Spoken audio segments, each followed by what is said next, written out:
Hörst, wie es donnert und kracht. Siehst, wie es oben runter macht. Es ist ein Wetter fast zum Grusen. Und kein Mensch traut sich voraus. Es patscht, wie was aus der Wolke mag. Es ist ein rechter Gewittertag. Mit der Nase an der Scheibe dienen sich die Kinder die Zeit vertreiben. Sehen, wie die Regenströme die Wilden auf der Strasse Seele bilden. Fahren als beim Blitz seinen Zug, leicht verschreckt vom Fenster zurück.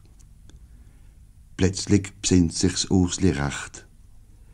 Papi, warum wettert's echt? Vor ich weiss eine Antwort zu berichten, sagt dem Marli. Du fragst Geschichten. Die Engel, die Kindli vom lieben Gott, haben nicht gefolgt, wie man sollte. Trotzdem hat sie folgen müssen. Wenn als mir nicht folgen dienen, sagt mi Fratz zum Ursli schlau, wettert ja der Papi auch. Selten besinnt der Bub sich geschwinder als mi Urs. Dann sagt er, die Kinder vom lieben Gott, hast gestern zu oben gesagt, die sind doch dort oben. Und er zeigt aufs Wolkengewimmel. Wenn sie best sind dort im Himmel, warum wettert er da unten? Wer hat da eine Antwort gefunden?